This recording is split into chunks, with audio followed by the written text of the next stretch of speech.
que mi corazón arda en esta zarza donde tanta frialdad. Voy a sentarme a la mesa con el ladrón, compartir que no De niño que yo he vivido en una familia cristiana con una enseñanza, una cosmovisión cristiana, y por ahí a los 10 años nosotros nos congregábamos, me acuerdo, 10, 11 años en una congregación de una raíz bien pentecostal, y por ahí todo lo que tenía que ver con el hip hop y con la música urbana no era muy comprendido en esa realidad. Sin embargo, mi hermano mayor, cuando yo tenía como 10 años por ahí, me trajo un cassette desde un viaje que él había hecho de Colombia y me trajo un cassette de Vico C. Entonces, al escuchar Vico C yo me di cuenta que habían artistas que compartían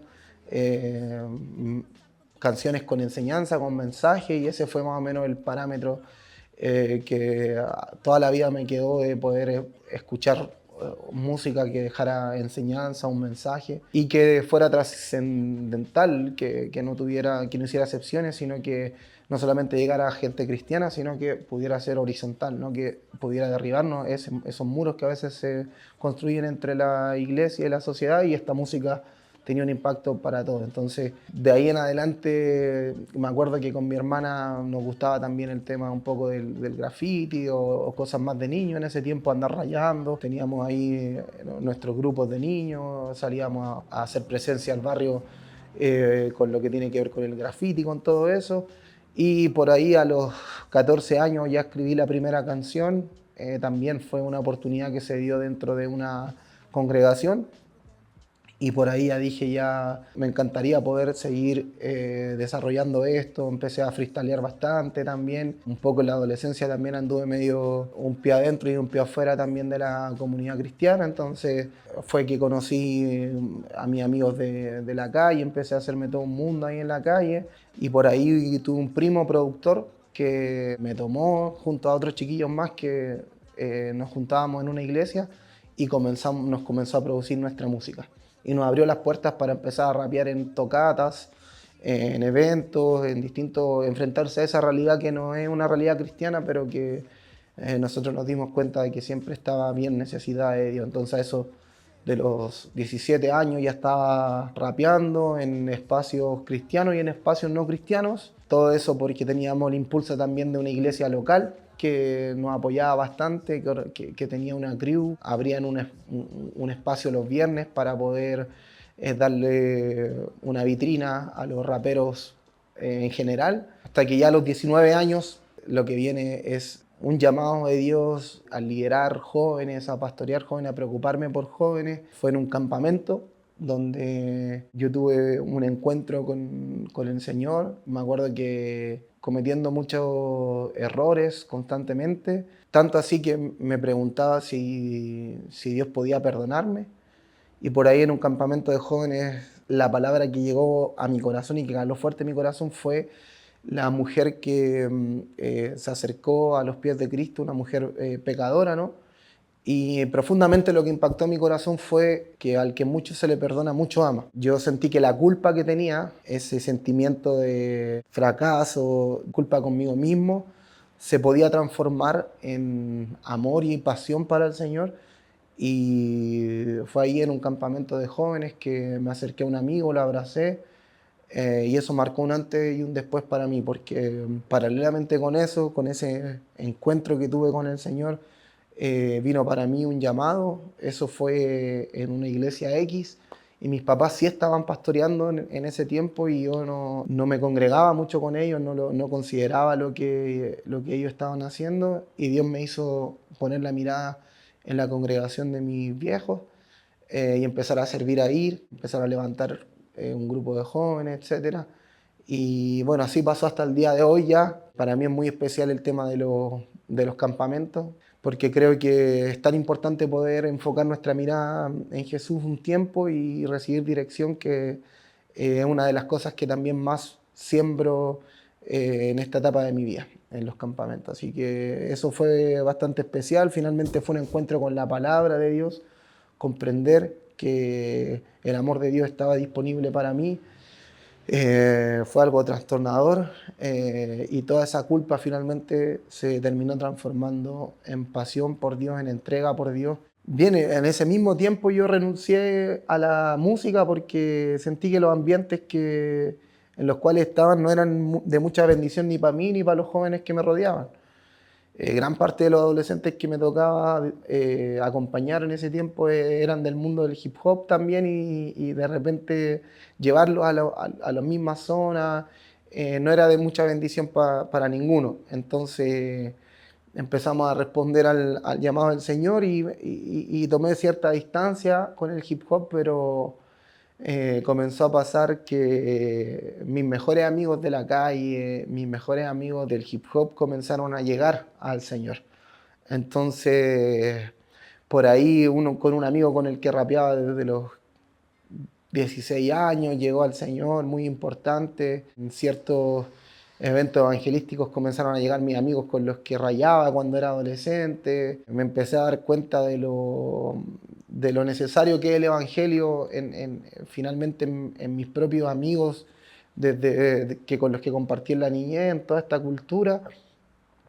Y de pronto comenzó a suceder que la iglesia o el ministerio de jóvenes que teníamos estaba muy impregnado de esta cultura del hip hop. Se transformaban siempre las reuniones que teníamos en tiempos de freestyle, en tiempos de componer, en tiempos de hacer letras. Y fue un poco la esencia que marcó por muchos años el ministerio. Comenzamos a combinar también lo que es el freestyle con el evangelismo. Nuestra congregación tiene una esencia muy evangelística del punto de predicación de ese asunto, pero ahí con los dones y los talentos que el Señor nos entregó también empezamos a hacer intervenciones un poco distintas que siempre fueron efectivas. Y por ahí también una puerta que se abrió muy grande fue el hecho de que un amigo de la congregación comenzó a organizar batallas de freestyle. Entonces comenzamos a darnos cuenta de lo efectivo que es el Evangelio en los lugares donde se carece de la luz del Señor, y ahí comienza toda una nueva historia dentro del ministerio que empezó esta respuesta en el fondo de Dios, del por qué. Empecé a descubrir por qué el Señor había permitido que cuando chico yo tuviera esta influencia, por qué me gustaba tanto esta música, por qué me había dado el talento de escribir. Ahí empecé a darme cuenta de la necesidad que había en el mundo del freestyle, del hip hop, de las tocatas, de los eventos, y comenzó una historia maravillosa con el Señor. Lejos aún de pensar en ser un artista, lejos de pensar en producir mi música, comenzamos a ver el hip hop como un campo misionero al cual llegar, con mucha fe, un lugar donde Dios iba a responder nuestras peticiones. Comenzamos a ver cómo bastantes amigos, freestylers, chiquillos que rapeaban empezaron a llegar a la iglesia. Como teníamos un corazón muy evangelístico, Dios fue abriendo puertas, abriendo puertas, abriendo puertas. Esto que pasó comenzó a pasar en plazas pequeñas. El organizador me invitó y me dijo que fuera a compartir una palabra, que las reglas eran no decir garabatos, para que yo no me asustara. Pero yo siempre tengo la convicción de que cuando uno va con la palabra de frente, cuando uno va con el mensaje del Evangelio, siempre va a pasar algo. Y uno va a la segura, en el fondo. Refugiarse y confiar en el mensaje que uno está compartiendo. Entonces ahí fuimos. Me acuerdo que esa fue la primera batalla. Es que terminamos compartiendo el Evangelio, orando con todos, entre medio de todo lo que es común, ¿no? Del ambiente callejero. Nos dimos cuenta de cómo Dios captaba la atención de esos corazones. Eso empezó a darse en otro lado. Mi amigo me invitó para la final nacional que habían organizado, compartir el Evangelio en un festival en Perú, antes de la final, una final internacional en el Clan Fest. Era algo que no estaba anunciado, era algo que no era parte del programa oficial, ni los freestylers sabía, solamente el organizador quería que se compartiera la palabra. Me subí con la Biblia también, ahí estuvo al lado un par de amigos que pensaban que podía ser un fracaso el compartir el Evangelio. Sin embargo, nuevamente compartimos la palabra. Me acuerdo que compartí un devocional, algo que Dios me había hablado en ese mismo día. Y eso fue la palabra que compartí. Pude ver cómo muchos corazones también se abrían al Señor en un ambiente, en una discoteca, con una multitud. Fue la primera vez que yo vi una multitud abriéndole su corazón a Jesús por completo, en un ambiente completamente distinto. Eso fue como lo que el Señor me fue marcando ministerialmente, ese vínculo con el evangelismo, con las calles y sobre todo con el hip hop. Una vez que pasó esa experiencia, yo ya creía que a eso me iba a dedicar para toda la vida, a evangelizar. Y de repente hay cosas importantes también. Yo me acuerdo que volví a Chile de ese viaje y sentía que algo estaba inconcluso. Yo había dejado la universidad a media, había tenido un fracaso en la universidad. Y cuando volví, Dios me amonesta para que yo pueda terminar la universidad. Ahí comienza todo un proceso, otras puertas, otras llaves que Dios abre, así como termino la carrera de administración pública, sin moverme tanto a otros lugares o a otras ciudades, que siempre ha sido algo que ha marcado mi llamado. Terminé justo en el tiempo cuando se estaba terminando la pandemia del COVID, y por ahí en uno de esos mismos campamentos que me toca organizar ahora, que se llaman los Radical Camp, recibí un llamado bien fuerte a las misiones. Me acuerdo que predicó un amigo misionero y yo desde hace rato que venía recibiendo algunas señales de parte de Dios para poder ir a una nación, y bueno, quise responder también el llamado del Señor a poder ir a India, a una aldea, ahí colaborar en la misión del Señor, en lo que se estaba haciendo allá, específicamente en dos ámbitos: en el ámbito con los pastores que tienen poca herramienta y están sufriendo persecución, y por otro lado también impulsar el trabajo con niños. Ahí por allá pude se apoya a un grupo de niños que están en la situación de orfandad. Fue una bendición porque todo el movimiento de campamentos y congresos que organizamos acá en Latinoamérica estaba teniendo una repercusión al otro lado del mundo. Eso fue una bendición tremenda. Me vine triste,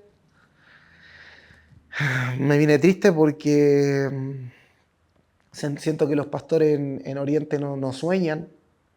No, siempre la plata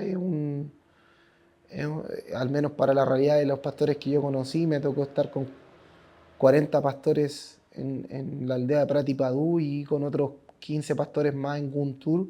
Y el hecho de que sea otro tipo de sociedades donde la desigualdad está más marcada, sin duda que termina siendo siempre del dinero una limitancia.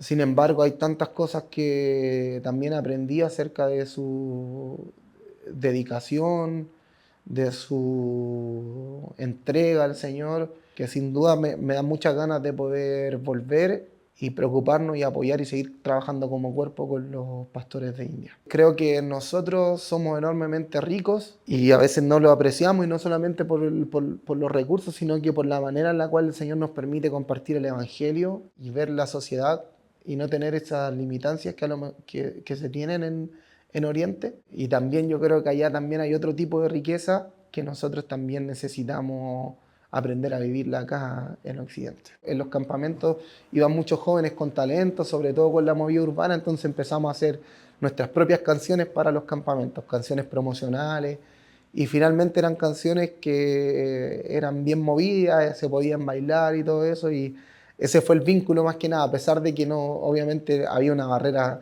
gigante que era el idioma. Sí, pudimos tener el lenguaje de la danza por ahí y nos vinculamos ahí con la danza. Ya, hasta ese momento yo estaba empezando a grabar con mi grupo, esos mismos amigos que se vinieron volviendo al Señor. Hicimos un grupo y se sumó mi hermana también, y por algunos años estuvimos rapeando ahí en un grupo que se llama Subliminal Explícito. A través de esa plataforma nosotros pudimos hacer distintas canciones, volver a los estudios, desarrollar, creer en el Señor, y por ahí también ya agarrar el impulso para lo más fuerte, que para mí fue hace ya unos 3 años decidir crear un disco y grabarlo y todos los procesos que tiene, y lanzarlo el año pasado. Como el arte refleja belleza, refleja verdades, creo que provoca un acercamiento mucho más genuino también con los corazones de la sociedad, sean cristianos o no sean cristianos. Y por ahí alguien que te presta su oído, entonces que le pone oído a lo que tú estás diciendo, si que estás transmitiendo un mensaje que es bello, estás transmitiendo un mensaje que expresa verdades, si estás transmitiendo un mensaje que glorifica a Cristo, entonces también se transforma en una herramienta evangelística. La música y el arte fueron creados por Dios. El problema está en el corazón del ser humano, porque es el corazón del ser humano el que se ha apartado de la voluntad de Dios a través del pecado. Como nuestro corazón tiende al pecado, finalmente lo que terminamos produciendo como arte no siempre va a ser para la gloria del Señor. Una evidencia de eso es lo que nosotros podemos oír, escuchar, palpar, y lo que conocemos como, y el arte que llega a nosotros normalmente. La industria artística, la industria musical no tiene un mensaje normalmente que esté vinculado a verdades, a belleza, ni tampoco al mensaje de Cristo. Sin embargo, el Señor nos da la oportunidad, al igual que como podemos redimir nuestros corazones, el Señor también nos da la oportunidad de poder redimir lo que nosotros creamos que es el arte. Cantar verdades que estén de acuerdo a la Biblia también es importante, o incluso cumplir ese rol profético también que tenían artistas en la Biblia, se podría decir, y eran capaces de poder escribir o denunciar lo que estaba pasando. Yo creo que también es algo importante y parte de nuestra misión también como la música. Es decir, es un aspecto, son distintas dimensiones que se abren a través de la música y una de ellas también es la evangelística. ¿Te has sentido juzgado por otras corrientes cristianas al hacer música que quizás no es tradicional? El Señor me ha unido quizás a gente, yo creo que a gente cristiana que tiene el mismo sentir, puede ser. Entonces eso lo aprovecho mucho y que también aprovecho de potenciar mucho estos espacios. Entonces yo creo que quizás como con la gente que me rodea un poco más, el pensamiento un poco más homogéneo, más semejante. Sin embargo, ¿no? Desde niño que tuve que vivir contra los dogmatismos que son tan habituales dentro de nuestras comunidades cristianas, y bien, ya cuando eres más grande entonces puedes reflexionar con la Biblia respecto a ciertas situaciones y bueno, ya teniendo la claridad bíblica, entonces se puede llegar a cualquier tipo de conversaciones. Y en el fondo, si Dios te muestra una necesidad y tú respondes a esa necesidad, entonces yo creo que es lo más importante, tener ahí bien presente qué es lo que Dios piensa acerca de eso y que esa sea la máxima motivación finalmente, poder cumplir la voluntad de Dios. Se entiende que no a todos les va a gustar y creo que eso es algo que me duele, o sea, lo que más me duele finalmente es que yo sé que la iglesia, soy un promotor de la unidad de la iglesia, entonces sé que tiene muchas maneras de poder manifestarse y hay muchas formas de poder hacer iglesia. Y yo puedo aceptar otros tipos de iglesias y lo que me llega a doler es que a veces no se acepte quizás la forma en la cual nosotros hacemos iglesia o nosotros compartimos el mensaje. Pero mientras siga existiendo un campo misionero al cual llegar, para nosotros tiene todo el sentido del mundo el hecho de poder llevar el mensaje a través de estos ritmos urbanos. Tenemos esta ventaja de poder vivir finalmente también en esa marginalidad que Cristo también vivió, ¿no?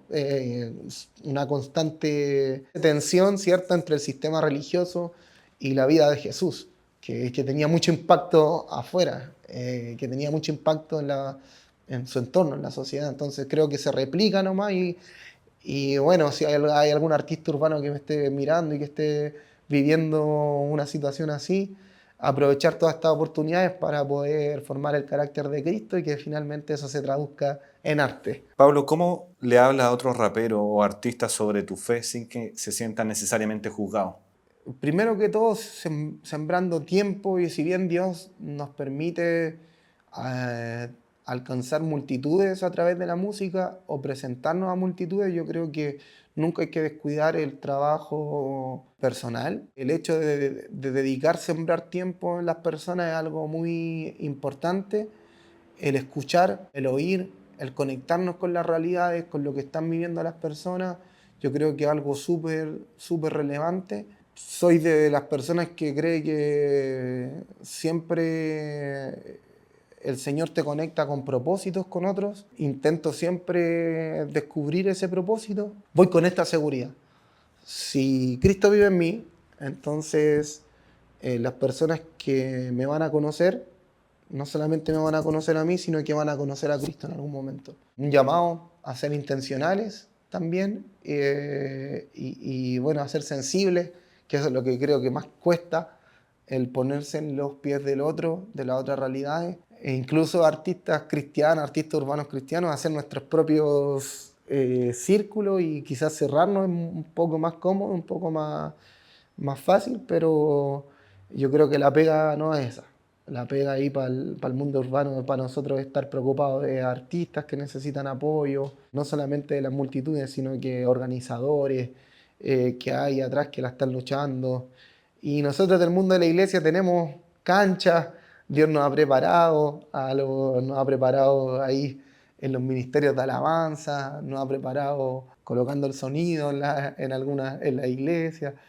Entonces el Señor nos ha entregado tantas herramientas a través de las congregaciones, de las iglesias locales que podemos servir. Yo creo que eso es algo elemental, ¿no? Una de las mejores maneras de poder tener un impacto real en las personas que no son cristianas es disponiendo nuestras vidas a servir. Si el rap cristiano es una herramienta de evangelización, ¿debería unirse con el rap secular para llegar a más voces o eso es muy difícil? Yo trato de no tanto como clasificarlo o no hacer tanto la división entre rap cristiano y rap secular. Intento no hacer tanto esa separación y la estrategia que yo utilizo cuando me toca hacer música con gente que no es cristiana es finalmente ver a dónde está nuestro punto de acuerdo en el mensaje que se va a entregar, ya que el mensaje es fundamental en las canciones, al menos para mí, en mi manera de hacer música, intento buscar el punto de acuerdo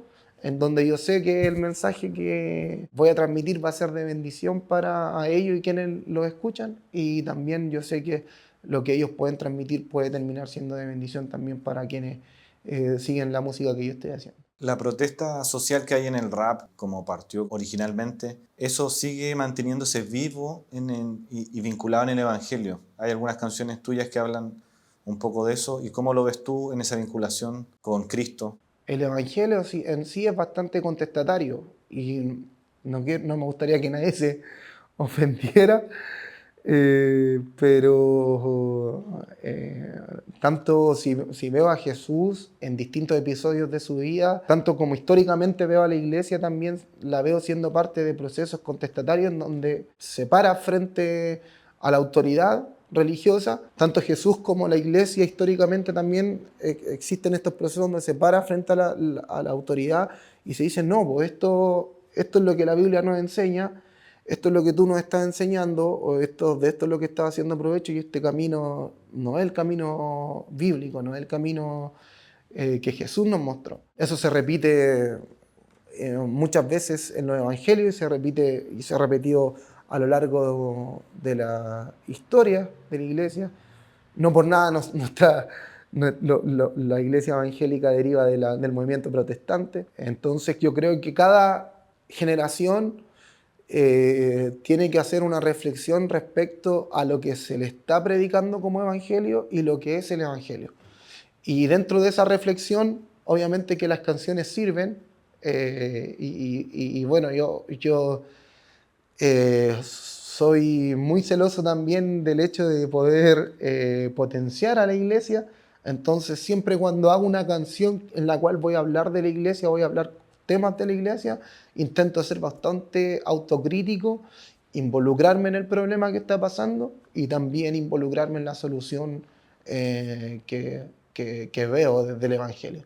Entonces, por ahí también, para no dejar el sabor de que solamente uno ve oportunidades de mejora en la iglesia o cosas que visibilizar que son malas, yo creo que es necesario siempre estar haciendo una autorreflexión, incluirse en los problemas, incluirse en de qué forma nuestro corazón también a veces es insensible frente a ciertas temáticas o injusticias que pasan incluso dentro de la misma iglesia, poder visibilizarla y denunciarla. Me gustaría si pudieras compartir un poco sobre la historia de la canción Respira.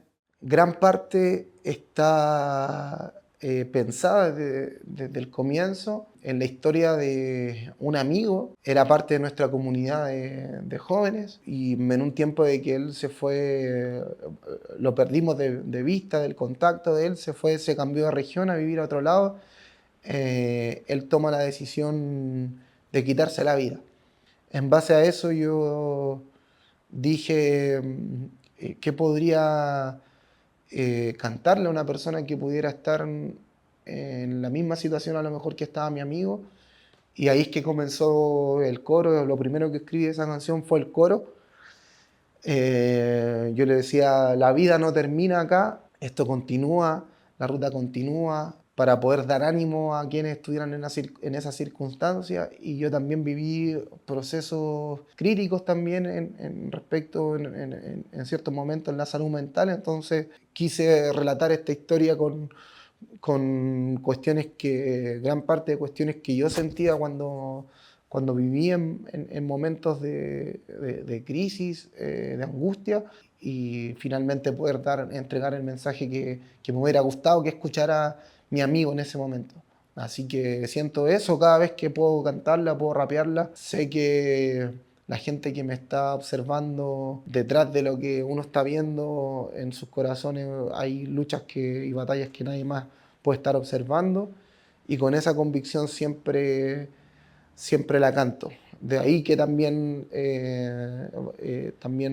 varios amigos han dicho que finalmente la música sirve también para poder salvar vidas. Y en varios procesos también he podido conectar con algunos testimonios respecto a esa canción, a la canción Respira.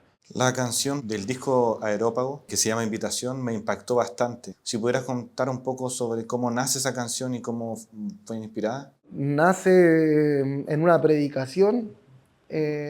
Más que nada, gran parte de los principios son principios que me ha tocado compartir predicando, principios de comunión, principios de comunidad. Y toda este despertar también que el Señor ha tenido en mi vida, desde lo práctico, ha sido porque toda la vida, bueno, desde hace algunos años ya respondí al llamado del Señor. Creo que el propósito que Dios tiene con mi vida es unir a su iglesia también. Voy a parafrasear a Dietrich Bonhoeffer, quien dice: el que no escucha a su hermano está pronto a dejar de oír a Dios. Entonces, por ahí me inspiré bastante en los principios de comunidad, en las predicaciones, y me imaginé qué es lo que podía pasar finalmente si el Jesús de la Biblia visitaba mi iglesia local. Ahí fue como se relata esa historia. En Estados Unidos se ha legalizado la marihuana en muchos estados y muchos cristianos han declarado abiertamente ser consumidores. ¿Qué opinión tienes acerca de fumar marihuana y la relación entre el arte, la música y ser cristiano? Creo que es un vicio y creo que todos los vicios pueden quitarte la paz y te pueden quitar también tus ganas de tener comunión con el Señor y las ganas de que Jesús sea el centro de tu vida. Se cree que la marihuana despierta un poco ese sentido más espiritual en las personas. Sin embargo, al momento de transformarse en algo necesario, cotidiano para funcionar cada día, creo que termina tomando un lugar en la vida que es mucho más relevante y un lugar que le corresponde a Jesús. Más que la hierba en sí, yo creo que el hecho de haber sido adicto a algo te permite finalmente mirar con más compasión a las otras personas. Y bueno, si hay iglesias que a lo mejor se están abriendo a eso, quizás lo que están haciendo es mirar con más compasión el asunto, más que tratar de justificar una actitud. A lo mejor están viendo a las personas o tratando de amarlas como con los vicios que tiene en este momento la sociedad, y confiando en el poder transformador de la palabra del Señor. Si puedes compartir algún álbum, canción en particular que consideres que fue fundamental para empezar tu carrera como rapero ya poniendo los ojos en Cristo. Me impactó la canción Cómo no decirte que te amo, de Elemento, porque cuando la escuché la primera vez, y bueno, y hasta ahora, digo, ¿cómo puede haber música rap que me quebrante o como que ponga mi corazón tan sensible en el fondo, como que la pueda vivir, que se me caigan las lágrimas, que pueda experimentar la presencia de Dios escuchando rap, algo genial, y yo creo que esa es una canción que me marcó, Cómo decirte que te amo. Y bueno, en Chile tenemos una escuela hermosa que se ha formado a través de los años, que Dios formó a través de los años, a través de grupos de distintos lugares del norte, del sur, del centro.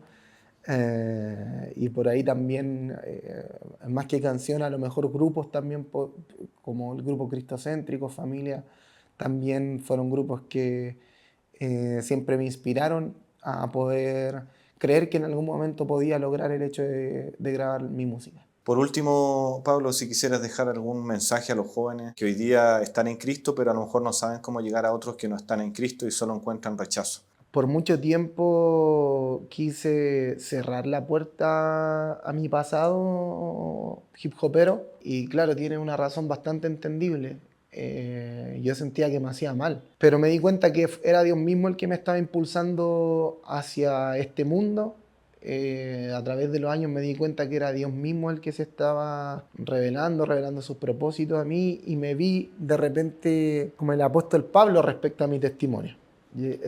Voy a hacer la siguiente reflexión. Por ejemplo, el hecho de que él tuviera una doble nacionalidad, en algún momento pudo haber significado, y bíblicamente así se muestra, algo muy negativo para él, porque, por ejemplo, al momento de convertirse, ni siquiera, la misma comunidad cristiana lo veía con miedo y dudaba de lo que Dios estaba haciendo a través de su vida, porque era Saulo, se había transformado en Pablo, y bueno, quizás él mismo luchó con de haberse preguntado por qué recibí esta enseñanza, posiblemente por qué tengo esta doble nacionalidad, o haber sido instruido con estos profesores que tuve, con estos maestros, y más de algún momento tuvo que haber sido un momento de tensión, como por ejemplo cuando lo iban a recibir en la comunidad de la iglesia primitiva. Pero también en otros momentos esa doble nacionalidad se transforma en una llave que abre puertas para que el evangelio siga siendo anunciado en otros lugares. Incluso en un momento se transforma en una llave para que en un escudo legal que lo sacó de una situación ahí bien compleja. Puedo entender también por qué el apóstol Pablo decía que algunos se hacían judíos, o a otros tomaba esta forma, o para otros tomaba esta manera de poder ser finalmente. Y yo creo que, bueno, si el Señor te abrió las puertas y te ha preparado artísticamente, académicamente, profesionalmente, es una puerta que a lo mejor cueste que le encontremos el sentido, pero yo me he dado cuenta que nuestro pasado Dios lo reivindica absolutamente, y nada de lo que nosotros vivimos anteriormente está fuera del propósito que el Señor tiene con nosotros para este presente y para lo que viene. Entonces, con convicción, chiquillos, si Dios nos hizo estudiar cierta carrera, ahí detrás hay un propósito. Si Dios nos hizo tener ciertas habilidades, detrás hay un propósito detrás de eso. Si Dios nos hizo tener ciertos dones, ciertas virtudes, Dios, hay un propósito ahí detrás de eso. Finalmente, el espacio y el tiempo y la energía que nosotros le dedicamos a los tiempos de comunidad en la iglesia es mínimo en la semana. Son 4 horas a la semana, 2 días a veces, o 3 días a veces en la semana, de una semana que dura 24 horas y que son 7 días. Entonces, aprendamos a ver nuestra vida como el campo misionero donde el Señor nos tiene, donde el Señor va a cumplir propósitos y donde vamos a ver sin duda los milagros más hermosos cumplirse. A veces tenemos una mentalidad de ir, ¿cierto? Y que suceda todo esto en los eventos que nosotros podemos ser parte o en los tiempos especiales donde nos juntamos con nuestros hermanos, pero la vida en sí es el mejor escenario donde Dios va a hacer los mejores milagros y donde nos va a demostrar también qué tan efectivo también es lo que Él ha depositado en nuestras vidas en el día a día. A sanarse, a arrepentirse y nosotros pensando en darle a Jesús una buena ofrenda. Jesús dijo que no recibiría efectivo, que depositáramos a los misioneros huérfanos, pobres finalmente.